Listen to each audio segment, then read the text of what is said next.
momentum. Let's get started.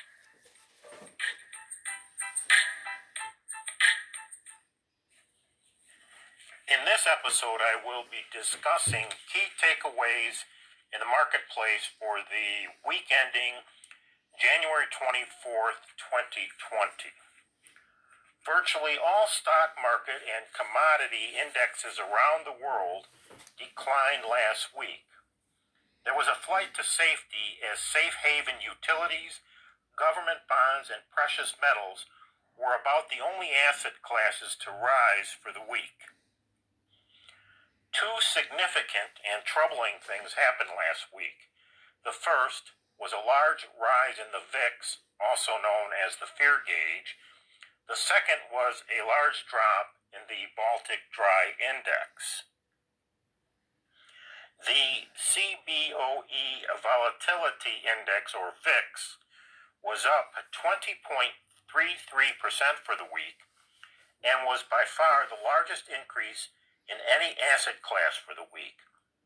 The large increase in the VIX was a significant development in the markets this week, as there has been a lack of fear or complacency in the markets for quite some time. The Volatility Index, or VIX, is created by the Chicago Board Options Exchange. The VIX represents the market's expectation of the 30-day forward-looking volatility. It is derived from the price inputs of the S&P 500 index put and call options and provides a measure of market risk and investors' sentiments. It is also known as the fear gauge and the fear index. While the calculation for the VIX is complicated, suffice to say that it measures traders' fear level for the S&P price level 30 days out. The higher the VIX, the greater the fear of decline. The increase in the VIX, coupled with the flight to the relative safety of utilities and U.S. Treasury notes this week, indicates a spike in fear in the markets. The reasons may become more apparent in the upcoming days and weeks. The Baltic Dry Index was down an extraordinary 26.13% for the week. The Baltic Dry Index is a shipping and trade index which measures the cost of transporting various raw materials such as coal and steel.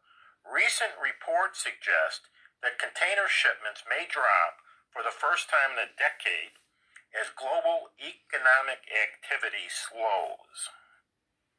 For now, the global decline in the markets last week will be viewed as normal profit-taking and fear surrounding the coronavirus originating in China. I will be keeping a close eye on both the VIX and the Baltic Dry.